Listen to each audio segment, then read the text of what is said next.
क्या आपने कभी सोचा है कि 60 साल के बाद आपका जीवन आपकी सबसे रोमांचक अवस्था बन सकता है? हालांकि कई लोग महत्वपूर्ण गलतियां करते हैं जो उनकी सेहत, खुशी और शांति छीन लेती हैं। ये गलतियां एक पल में उस संपूर्ण और सामंजस्यपूर्ण बुढ़ापे के सपने को ध्वस्त कर सकती हैं। क्या आप जानना चाहते हैं कि इन्हें कैसे रोका जाए? इस वीडियो के अंत तक बने रहें। 60 साल की उम्र में हमारी जिंदगी का एक नया अध्याय शुरू होता है। यह हमारे प्रयासों के फल का आनंद लेने, अपने प्रियजनों की संगति का आनंद लेने, नए आकाशों की खोज करने और उस चीज में खुद को समर्पित करने का आदर्श समय है जिसे हम वास्तव में पसंद करते हैं। लेकिन कई लोगों के लिए वास्तविकता कुछ और ही है। तनाव, स्वास्थ्य समस्याएं, आर्थिक कठिनाइयां और पारिवारिक संघर्ष हमारी ऊर्जा को नष्ट कर सकते हैं, जिससे खालीपन का एहसास होता है।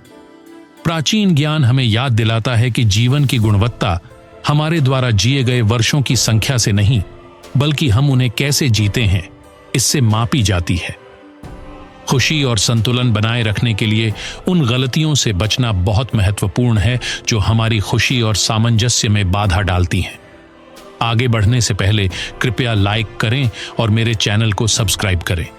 वहां मैं ऐसे ज्ञान साझा करता हूं जो आपकी वास्तविकता को बदल सकता है, वे बातें जिन्हें मैं यहां नहीं बता सकता। इसके अलावा एक टिप्पणी छोड़ें जिसमें आप कहें, मैं समृद्धि और कल्याण को आकर्षित करता हूं।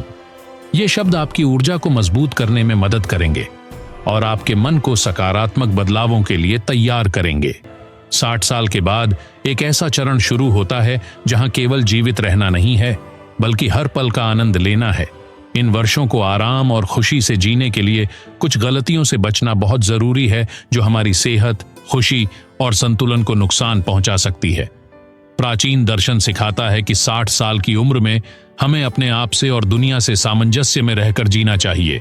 और हालांकि 70 की उम्र में हमें लगता है कि हमारे पास वह स्वतंत्रता है जो हम चाहते हैं, हमेशा उन सीमाओं को याद रखना महत्वपूर्ण है जो हमें एक पूर्ण और सार्थक जीवन की ओर मार्गदर्शन करती हैं।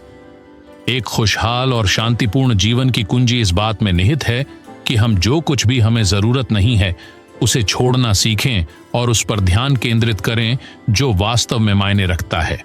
ऐसा करने के लिए हमें कौन कौन सी गलतियों से बचना चाहिए? पहली गलती है अत्यधिक दया। दूसरों की मदद करना एक प्रशंसनीय गुण है, लेकिन कभी कभी यह दया कमजोरी में बदल सकती है। हम कहां रेखा खींचते हैं जब हमें दूसरों की मदद करने और उन्हें हमारी दयालुता का फायदा उठाने की अनुमति देने के बीच अंतर करना होता है।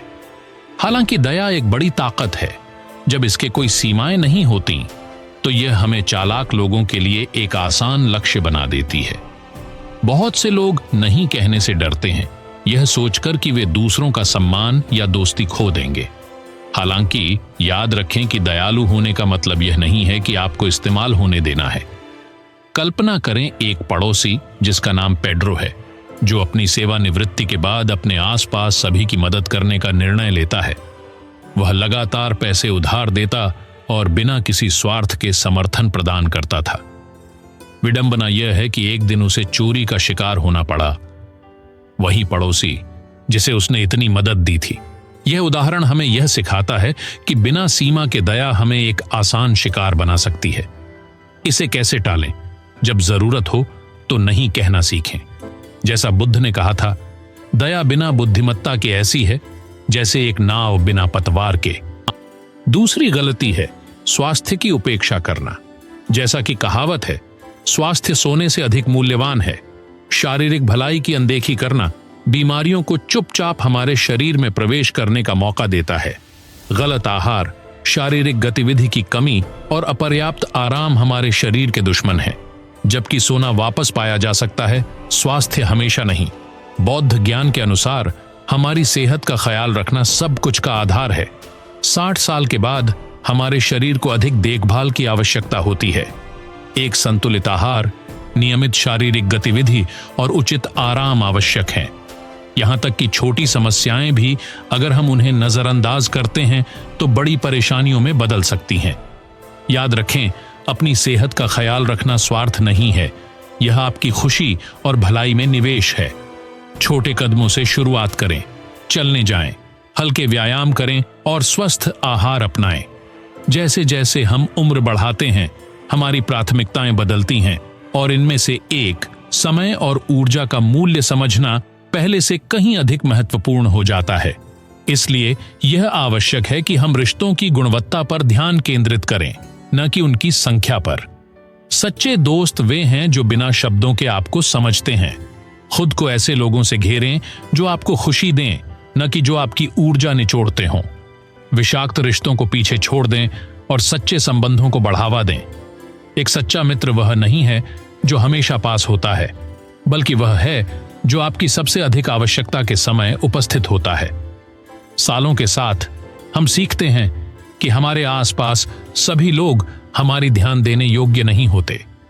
नकारात्मक कनेक्शन हमारी ताकत को खत्म कर देते हैं, जबकि असली दोस्त, भले ही वे कम हों, हमारे जीवन को खुशी से भर देते हैं।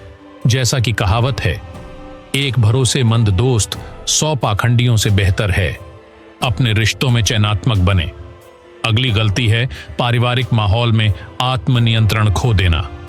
प्रियजनों के साथ बहस, लगातार आलोचना, चिड़चिड़ापन और अत्यधिक मांगों से घर की सामंजस्य टूटने लगता है। समय के साथ हम कम सहनशील हो सकते हैं, लेकिन संघर्ष केवल दूरियां बढ़ाते हैं। जैसा कि प्राचीन ज्ञान कहता है, चिल्लाना यह कोशिश करना है कि दूसरों तक पहुंचें जब आप खुद को ही नहीं सुन पाते। आदर की मांग करने की बजाय धैर्य और समझ दिखाएं। दूसरों को प्रेरित करने का सबसे अच्छा तरीका उदाहरण के माध्यम से है। दया सबसे शक्तिशाली शक्ति है। जैसा बुद्ध ने कहा, प्रकाश उन लोगों से आता है जो सुनना जानते हैं। क्रोध के क्षणों को धैर्य से संभालें और आप उस शांति को पाएंगे जो पारिवारिक सामंजस्य लाता है। अंत में, वित्तीय लापरवाही एक ऐसी गलती है जो असुरक्षा ला सकती है। अपनी बचत और संसाधनों का समझदारी से प्रबंधन करना आपकी स्थिरता और शांति बनाए रखने के लिए महत्वपूर्ण है। वित्तीय स्थिति का ध्यान रखना आपकी स्वतंत्रता का ध्यान रखना है। बिना वित्तीय सुरक्षा के सबसे छोटे समस्याएं भी आपदाएं बन सकती हैं। हालांकि पैसा खुशी की गारंटी नहीं है, लेकिन यह शांति लाता है। सेवानिवृत्ति के बाद आर्थिक संसाधन आपकी स्थिरता का आधार होते हैं। जैसा एक पूर्वी कहावत कहती है, बुजुर्गावस्था में सोना जमा करो ताकि परिस्थितियों के गुलाम न बनो। अप्रत्याशित खर्च, विशेषकर स्वास्थ्य संबंधी, बिना योजना के विनाशकारी हो सकते हैं। सरलता से जीना गरीबी का प्रतीक नहीं है, बल्कि यह एक जागरूक चुनाव है।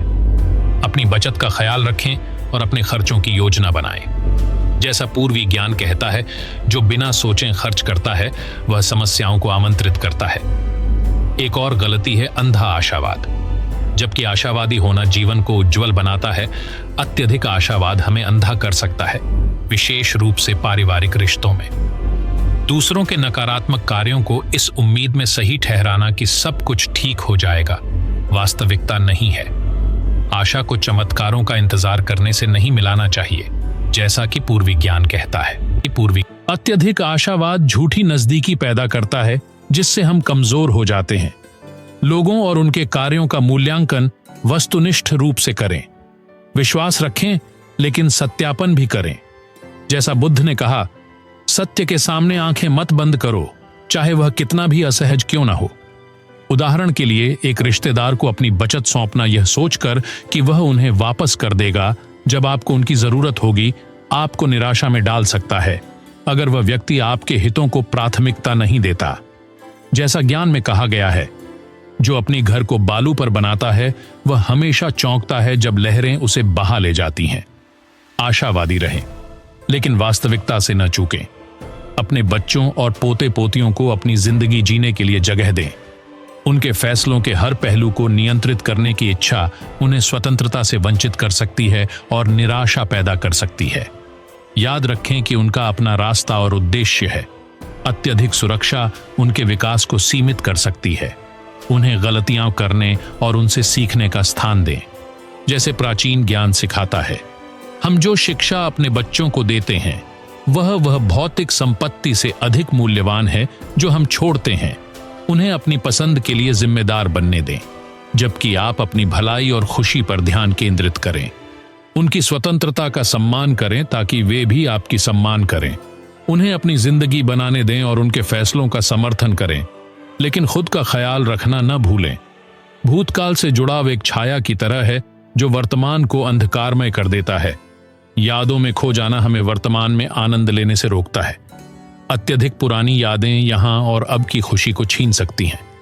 जैसा कि ज्ञान कहता है, भूतकाल चला गया, भविष्य अभी नहीं आया। वर्तमान में जियो, अपने दिल को नए अनुभवों के लिए खोलो। हर दिन में खुशी खोजो, उस चीज में जो आपको वास्तव में खुश करती है। हर दिन एक उपहार है जिसे आपको उस पर विचार करने की बजाय जी लेना चाहिए जो पहले हो चुका है। आगे देखो, नए शौक ढूंढो और हर पल का आनंद लो। सोने के वर्षों के बाद जीवन को फिर से आकार देने का यह एक अवसर है।